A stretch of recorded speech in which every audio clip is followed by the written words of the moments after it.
Blackstone is about to drop $1 billion on music copyrights with Mercuriadis managing the fund. What all do we know about this, man? What are your thoughts on this?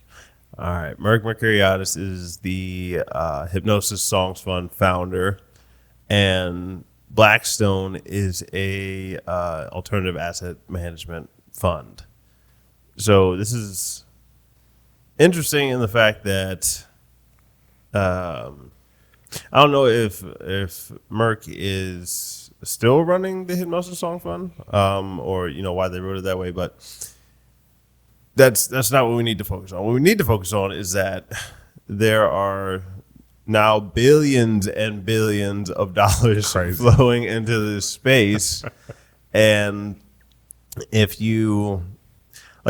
all you do is continue to just focus on how I get more Spotify streams or how do I get more Instagram followers, like follow the money trail. Like I'm not saying don't focus on those things. Like obviously we have Spotify and Instagram services, but I'm also saying now broaden your horizons to follow what people are doing so that you can be positioned to partake in the fruit of just all this that is happening. There's $1 billion flowing into this. Like, just think about that.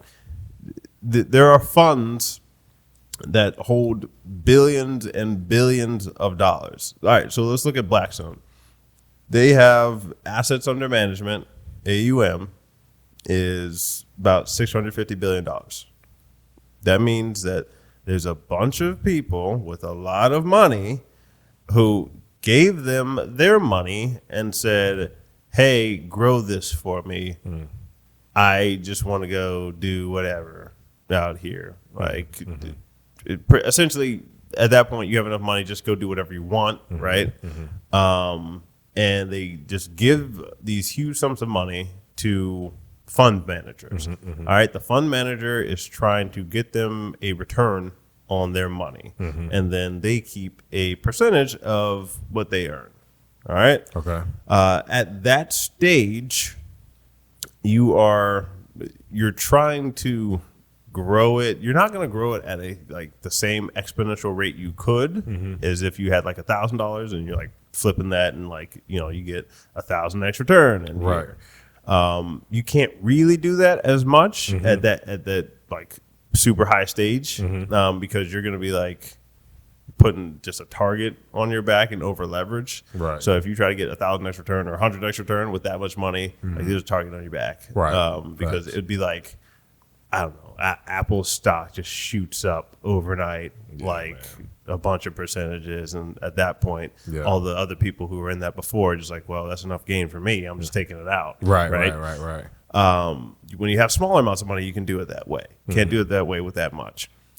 But for the music world, for them to dump $1 billion into the music world is a good amount of money for the music world because historically, like people would say that the music business is the worst business to be in. But now there's these honestly started to pop up more and more and more after the NFT thing. Wow.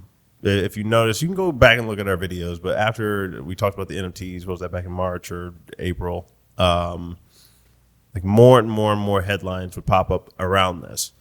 So if you think about it and you think about that whole space, and we keep talking about the creator coins and the crypto and all that, and then you might look at some people's projections for where Bitcoin's going to be or Ethereum's going to be or Solana or any of them. It makes sense why they would be dumping so much money into it for the future, right? They might not see all this return like, I don't know, by the end of the year, next year or whatever, but like as these online economies develop, like I said, they just make so much sense. It's like, why wouldn't I do this? I don't think there's anything sinister about it. It's you find artists that would rather just kind of have the payday, or don't want to deal with it anymore, or whatever. And then obviously they're not buying these to lose money. Right.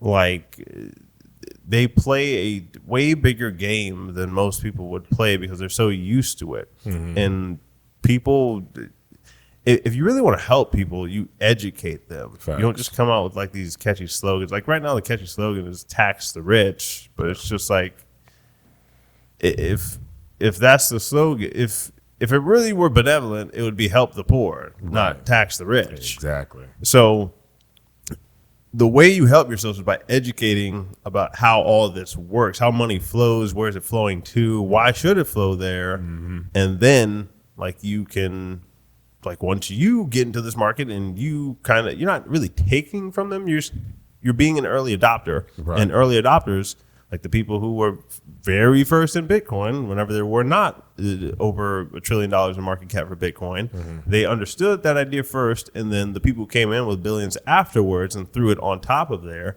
like they were essentially giving, in air quotes, them their money because they understood the idea first. Like honestly, it sounds like a lot of like libertarian type of guys would understand that idea first of, hey, I want this in this currency, so the government can't say like you do this with this currency. But the more you understand ideas before the capital flows into them, that is when you can position yourself to win. So that's honestly the biggest thing I'm taking from the whole Blackstone management fund. They're really, all they're trying to do, guys, is most of the time maybe get 10, 20%, something like that for their return, and their investors will be happy, and they'll make their mark, and that'll be that. But you also have the Universal Music Group IPO. You have Hypnosis, which Hypnosis, I guess, maybe has their hand in this, kind of. But we will see. We're definitely going to see this play out over the next few years. Yes, indeed. But I just don't know how soon it's going to pop. Like NFTs, they're on an upswing again right now. I think there was like a rock NFT that went for 1.3 million. So it's just pay attention. I'd honestly say subscribe to maybe some other crypto type of stuff, or stock market type stuff. We mentioned a couple on here before. You have Earn Your Leisure. You go over a lot of stuff. Shout out to them. You got Coin Bureau. I've been listening to a lot lately. So educate yourself. That is how you will win. Don't just focus on, hey, my Facebook and my Twitter followers and TikTok followers and all that. Do that. And dedicate a portion of your time to what's coming in the future. That's right. It's good stuff, man.